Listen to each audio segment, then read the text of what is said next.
xibaar yu wér te wóor ca tàng ba abonnez-vous pour ngeen di mën di jot suñuy vidéo.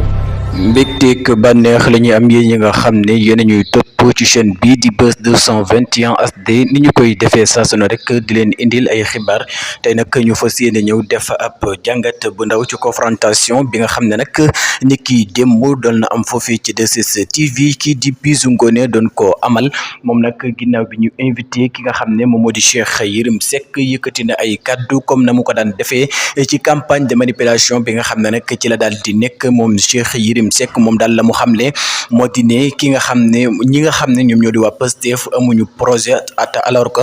projet boobee nga xam ne nag moom lay daal di wax ne amul niki tey jii la ñu koy daal di présenter li nga xam ne nag moom moo di Sénégal yi moom mu taxaw audace am audace ne loolee nga xam ne nag ñi ngi koy présenter war ko présenter niki tey jii nekkul loo xam ne lu existe la waaye itam yokkaat ci yeneen di wax ne nag ñi nga xam ne nag ñoom ñoo di waa Pastef seen projet bi ñuy wax ne lu toll ci 4000 personnes ñoo ko daal di bind moom nag daal dinay taxaw weddi mbir mu ni mel ba mu set wicc wax ne loolee nag amul benn yoon waaye itam projet bi ki ko bind kenn nit la nekkul loo xam ne 4000 nit ñoo daal di bind li nga xam ne nag moom moo di projet bi loolee nag nekk ay kàddu yu doy waar yoo xam ne moom Cheikh Yérim Seck ci manipulation bi nga xam ne nag ci la daal di nekk boobee ba tey jugu ci benn yoon waaye itam waxaat la ne ni ki nga xam ne moom moo di Bassirou Diomaye Diakhar Faye ginnaaw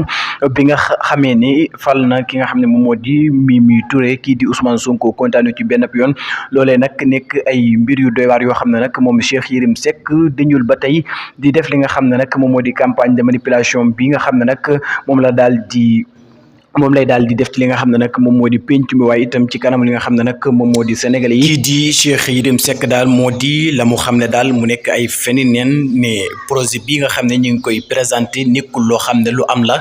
te bii le projet nag nekkul 4000 personnes ñoo ko daal di bind waat yi waaye da di benn nit moo daal di bind li nga xam ne moom moo di projet